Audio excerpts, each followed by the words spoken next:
Hi everyone. So in today's video, I'm going to talk about um, cloth pad construction options and pros and cons of each. So again, this video is geared towards beginners, people just getting into cloth pads and trying to figure out what is the best option for them, whether they're buying pads or sewing their own pads. And just to clarify, by construction, I mean the method by which you sew all the layers of a pad together. I'm not really talking about the shape and pattern and that type of thing. I have another video about troubleshooting cloth pad fit that kind of goes into different shape options, but this is really just about how do you sew your layers of the pad together. So I've come up with four different categories to talk about. This is based on what is in my stash and what I have experience with. I think this will cover pretty much everything available from work at home makers, but if I've forgotten something, please mention in the comments below. So the first category I'm going to talk about is turn and top stitch. I think this is probably the most common option available, or maybe second to surgeon, but I mean, this is where I started, so this is what I'm going to talk about first. Anyway, so the pros of turn and top stitch, and I have an example here. This one is from Yieldcraft, so you look at it and kind of see what I mean by turn and top stitch. First pro I would say to this is that if you sew pads, this is probably the easiest one to start with. If you want to sew your own pads, I should say. Because you can do all the steps of this with just a sewing machine. You don't need a serger to do any of the parts of it. You can use a zigzag stitch on your machine to do your cores, and then you can use a regular straight stitch to do the rest of the layers. And I think too, if you are going to buy turn and top stitch pads, these will probably be the pads that have the most longevity, right? Because I think because of the way they're sewn together, like there is there's a line of stitching right here on the inside. There's this top stitching on the outside. There's this stitching attached on the core to the topper. There's so many lines of stitching here. The pad is definitely really secure, and it's going to stand up to washing and drying and all that sort of stuff. It's not going to fall apart at all. I would say the main con, and it really can be easily alleviated based on what fabric you use, is that because you have a couple of layers of fabric that then get folded over because you sew the pad wrong side out and then turn it right side out, you can end up with a thick seam. So again, it really depends on the fabric. So this is Yieldcraft. She makes very thin pads, so this doesn't look particularly thick. But this is one that I sewed myself, and you can see that I have kind of a thick seam here because I'm using a thick backer and then a kind of a high pile topper. So related to turn and top stitch pads are hidden core pads. So that's my second category. So for the most part, they're sewn like a turn and top stitch pad. You sew it wrong side out. You flip it through a turn hole, and then you top stitch along the edge to secure the pad, right? The difference with the hidden core one is that on the Yieldcraft pad here, you can see that she has stitching along the middle of the pad that attaches the core to the topper. With the hidden core pad, there's no visible core stitching, and that's because you sew your core to another layer that's below the topper, and then attach that layer into the rest of the pad before you turn it right side out. So that really has all the same pros and cons as a turn and top stitch pad, but I think it has a few additional pros. So the reason that I like to do hidden core pads is because my older machine did not have any decorative stitches, and I was not very good at following the curves of a core with just my straight stitch. So I would end up with some jagged lines. Things would just look really, really funny. So if you don't have decorative stitches, doing a hidden core is a good option because you don't have to look at the stitches. You only have to worry about your edge stitching. Another advantage is that you can use any color thread for your core because you don't have to worry about it coordinating with your topper, which means you can just save the money on coordinating thread for your edge stitching and really use just some basic thread for your inside stitches.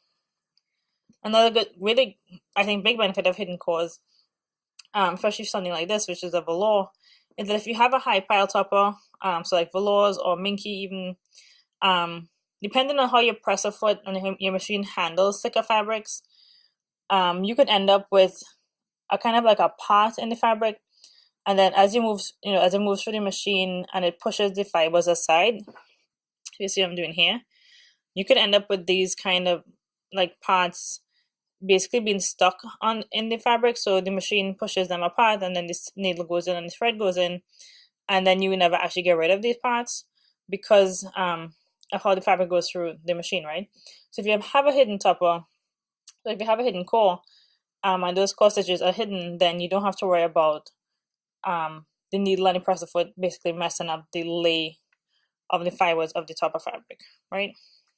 Another big benefit, again, for hidden cores is that if you have a stretchy fabric, again, my older machine was not very good with stretchy fabrics, even with the walking foot on. Things will get kind of warped and stretched out. But if you use if you use as your hidden layer something that doesn't have stretch, like basically flat cotton or even flannel, and that is the layer that is in contact with the machine and the presser foot, those layers aren't going to stretch as much, so it will just feed through the machine a lot easier, and then you'll get a neater finish for your pad. The one probably additional con I didn't think of is like if you do a hidden core with a turn and top stitch style, depending on what layers you use, you could end up with a thicker seam because you have an additional layer of fabric. But in this case here, for this one, I use hidden PUL with a hidden core. So even though there's quite a few layers of fabric, because each layer is fairly thin, you still get a thin pad. Okay, so the next construction option I want to talk about is serging. So this might be for the average person, I think, who's home sewing, you may not have a serger. So I think, at least for me, I don't have a serger, so I can't serge pads. But if so, I mostly think about this from the buying side. So if you buy a serge pad, the main advantage is that provided the maker is using kind of similar fabric options to what makers who use turn and top stitch are doing, you will end up with a thinner pad, right? So here you see, because when you serge, you end up with just 2 layers at the edge as opposed to maybe 4 layers because of any folding and that kind of thing. So serging will give you the thinnest edge, as compared to turn and top stitch, and thinner yet if you use thinner fabrics. If you are actually constructing your own pads, serging is faster because you have one less step. So when you do a turn and top stitch pad, you have to attach the core, sew the layers of the pad together, turn it right side out, and then stitch again to close it up. If you do a serging, you only have to attach the core and then serge the layers together, and you're done. So if you want to serge pads, they will be faster to do. I would say the one con of serge pads, though, is because you have all these threads on the edge, you do have to worry about the threads getting caught in something or maybe coming loose. So, you just have to, I think, be careful of what laundry you wash your serge pads with, because I, for instance, wouldn't wash this with bras that have hooks because the hooks can get caught in the threads, and then you might end up pulling the thread out and unraveling it. But otherwise, I would say on average would be fine, especially if you have something like this. This one is some other moon pads. These stitches here are fairly dense. I think it'll be hard for something to get in and get hooked in this thread here. And the last construction option I have here is exposed core. I have a couple different versions of exposed core. So I would say the main pro is, especially if you do something like this, like these two on your left here, where you have just a fleece backer, is that you can make more pads with less fabric because you need a much smaller piece for the top than you would for something that even, is serged like this, where you need all the wing pieces, or turn and top stitch where you need the wing pieces as well. You could mix different fabrics. So for instance, this is a exposed core that has a cotton backer. This one is not 2 different types, but you could mix and match it fabric if you wanted to.